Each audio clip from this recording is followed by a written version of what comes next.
Hi friends, ఈ video నచ్చినట్లయితే like చేయండి, సబ్స్క్రైబ్ చేయండి.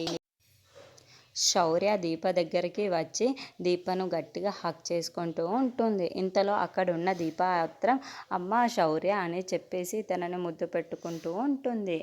ఏంటమ్మా, నేను ఎంత పిలిచినా సరే నువ్వు బయటికి రాలేదు, తలుపులు వేసుకొని ఇంటి లోపలే ఉన్నావు అని చెప్పేసి అడుగుతూ ఉంటుంది.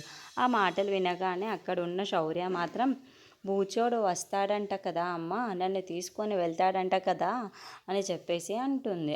ఆ మాటలు వినగానే అక్కడున్న దీప మాత్రం ఒక్కసారిగా షాక్ అయిపోయి, ఏంటి శౌర్య, నువ్వేం మాట్లాడుతున్నావు అని చెప్పేసి అడుగుతూ ఉంటుంది.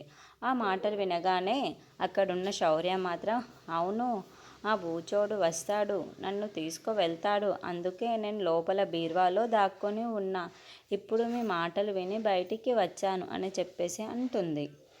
ఆ మాటలు వినగానే అక్కడున్న దీప మాత్రం, లేదమ్మా, ఎవరు రాదమ్మా, నిన్నెవరు తీసుకుపోతారు, నేనున్నాను కదా అని చెప్పేసి అంటూ ఉంటుంది. అయినా నిన్ను బూచోడు తీసుకొని వెళ్ళిపోతాడన్న విషయం నీకు ఎవరు చెప్పారమ్మా అని చెప్పేసి అడుగుతూ ఉంటుంది. ఆ మాటలు వినగానే అక్కడున్న శౌర్య మాత్రం, అవును, నాకు చెప్పారు, నాకు జోష్ చెప్పింది అని చెప్పేసి అంటూ ఉంటుంది. ఆ మాటలు వినగానే అక్కడున్న దీప, కార్తీక్, ఇంట్లో ఉన్న వాళ్ళందరూ కూడా ఒక్కసారిగా షాక్ అయిపోతూ ఉంటారు.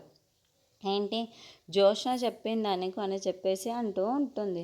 ఆ మాటలు వినగానే అక్కడున్న శౌర్య మాత్రం, అవునమ్మా, జోయే చెప్పింది, నన్ను మా నాన్న ఇప్పుడు తీసుకొని వెళ్ళిపోతాడంట కదా, నేను ఎక్కడికి వెళ్ళనమ్మా, నీ దగ్గరే ఉంటానమ్మా, నాకు నాన్న వద్దమ్మా, నువ్వే కావాలమ్మా అని చెప్పేసి అంటుంది.